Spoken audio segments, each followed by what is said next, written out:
Hello and welcome. My name is Imran Baig and I have Sam Velu with me today. Sam is the Director of Delivery and Human Capital Management at Amzur Technologies. Hello Sam. Hi Imran, how are you? Good. How about you? Very good. So before we get started, why don't you talk a little about what Amzur is, what Amzur does? Absolutely. Amzur has been in business for the past 10 years. We've been in solutions and staffing business, and we do product development also. So our headquarters is based out of Tampa, and we have multiple offices in Virginia and New Jersey. Okay. So what do you do in IT staffing? We have the staffing, time and material, solutions, permanent staffing, all types of staffing is what we do, primarily in IT. And we have solutions. We support app dev and app DBA support services, mobile development, and our niche skills are Ruby on Rails development. That's basically what we do. That's pretty exhaustive, I guess. Yes, and we also are into cloud technologies. We are partnered with NetSuite, which has been a recent addition into our portfolio of offerings. That's nice. Thank you. So, getting started, Sam, you have a lot of years of experience in the HCM industry, and I'm sure you must have witnessed the evolution closely from the time when we didn't have internet, when we didn't have these job boards. So, how was it like back then, and how did you see the change now? If you want to talk about the big phone books and faxes and the slow internet service that we had, at that time, life was pretty easier, I think, with a lot of overload of information and stuff. Now it is a little bit difficult to make sure that we are finding the right talent and deciphering through all the resumes and other things that we get and the exhaustive interviews that we have to do to find the right match. I think earlier the fax machines was a lot more convenient. You get 10 faxes, you advertise in newspapers, and you could get your positions filled. But it has changed from that fax to the speedy internet with the smartphones evolution and all those other things right now. Yes, it has been a very drastic change from 20 years ago to now. So what do you think is one main thing which changed from back then to now, which made the job of a recruiter easier? Technology always helps the recruiters. If you really use a lot of the tools, it definitely improves the productivity. But at the same time, as I mentioned to you, we have a plethora of information coming through. We have to analyze now with the social media evolution and the social media tools that we have to go through all these data to make sure we are finding the right fit in the candidate. Right. So right now, the recruiter's job is just not a recruiter. He is a marketer. He's a branding person. You have to make sure your company is branded properly, you are branded properly, so that you can attract the right talent to come into the organization. Right. Also, lately we have seen a lot of companies are adopting strategies where they are building brands around just for talent acquisition, apart from the company and the marketing, which they already have a brand, but they are trying to establish a newer brand for the talent acquisition. Absolutely, because right now if you look at 60% plus of population, you are doing a business through mobile phone.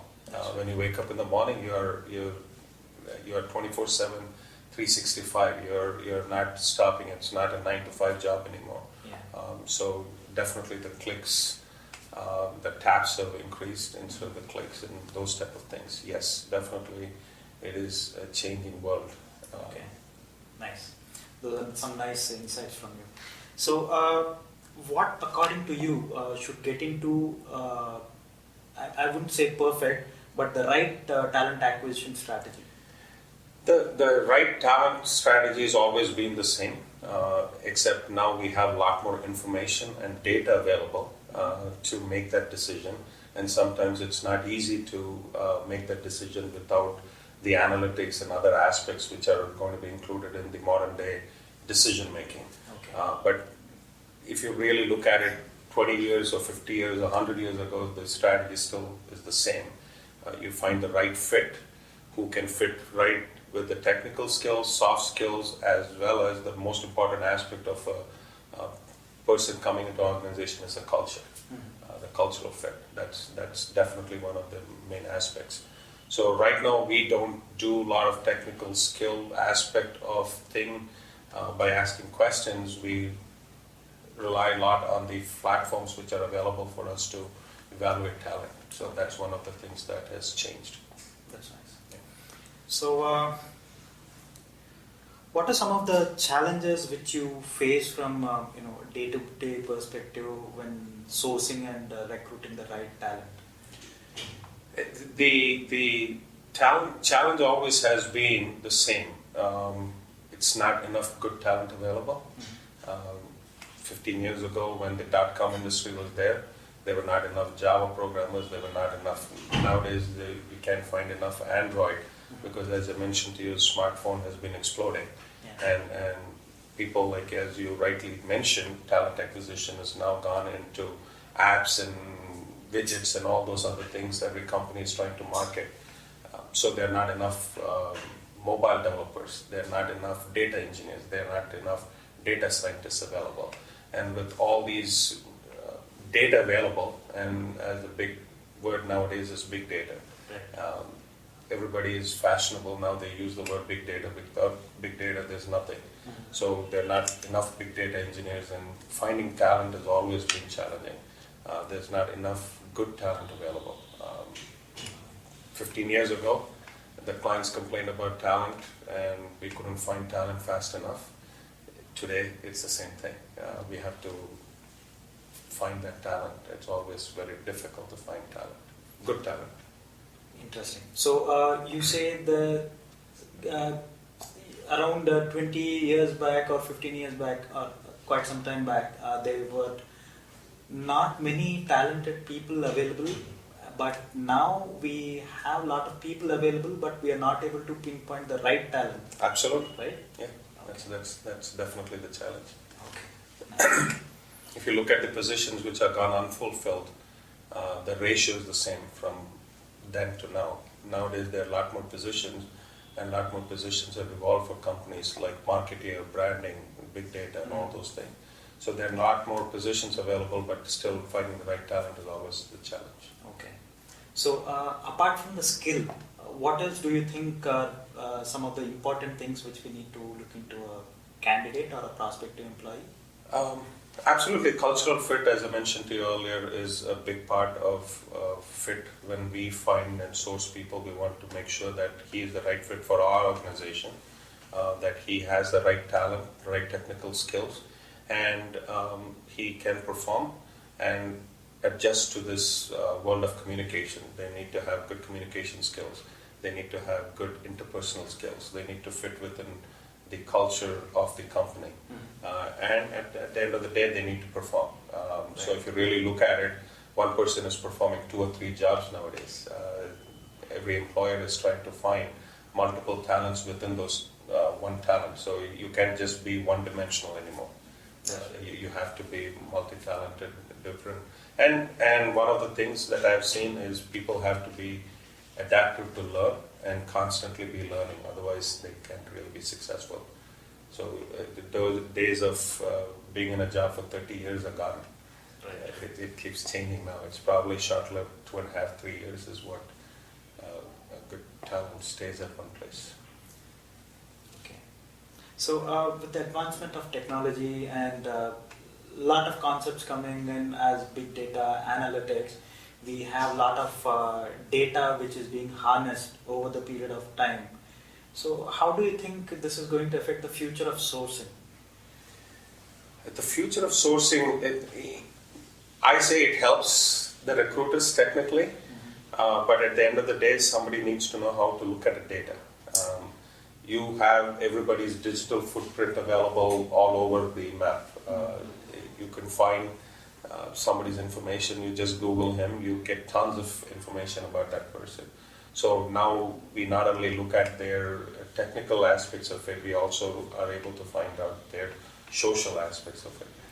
We see what causes they believe in, what things they are doing on a day-to-day basis. So LinkedIn, Facebook, Twitter, all these help, and you see a lot of raw data available, and which makes the decision sometimes tougher, but also easier if you really know how to do the predictive analysis and the tools which you are available today to make that decision a lot easier. Okay. So in the recent study, we have seen that a lot of CHROs are getting into the board position. So obviously there has been a lot of convergence between HR and IT during the past, and HR was a support function earlier. Now it's more of getting into the main role or the limelight of the company's strategy. So what do you think is going on there? Absolutely. HR has always been an afterthought for a lot of organizations before. But as you know, recently the HR has now become an integral part of the company because company's existence and survival is based on the HR roles and things that we do for employee branding, employee engagement, recruiting, talent management, onboarding, all these aspects of it. So there is a lot of convergence with IT, and as you see, technology and process now have to adapt to the millennials. Right. It's not. I just saw a recent survey that millennials are going to be there on a job with 3 years is the shelf life for them. After that, they leave. So making sure the employee engages, and we are engaging with the employees, we are engaging with what they are doing and how they are adapting. So if you look at gamification, if you look at mobile technologies and other aspects of it, mobile is not any new platform anymore. It is the platform. That's the only platform that HR can adapt. So you see a lot of the branding, marketing, and a lot of the predictive analytics and all those things which are coming in. So IT is going to play a much bigger role, which helps the HR with the decision making, with big data, predictive analysis, employee behavior, employee engagement, and all those aspects of it. Absolutely, IT and HR is going to play a much, much bigger role in making sure that the companies are surviving. If you don't, you'll be left behind. Okay. So what is your take on the digital interviews or the video interviews which are coming up in the market these days? If you really look at it, video and social is everywhere now. It's not a myth. So if you look at companies now, you see a lot of video being projected. Employees are being shown on websites.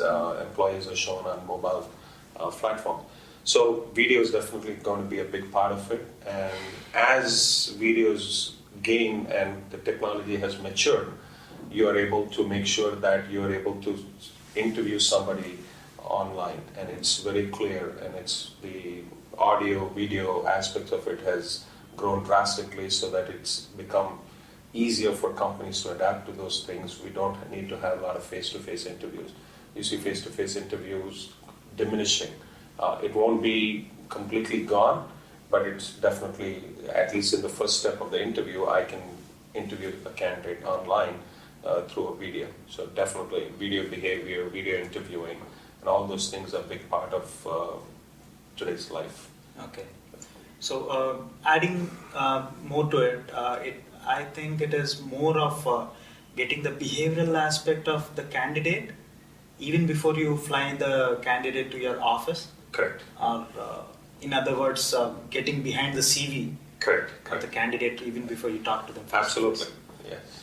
Yeah, but you can also see that you also have gathered a lot of information about the candidate with the digital footprint they live on nowadays. So Facebook, Twitter, LinkedIn, all those things are a big part of behavior that we look into a candidate. Now we put that in front of the camera and we put the candidate before we can bring them into the office.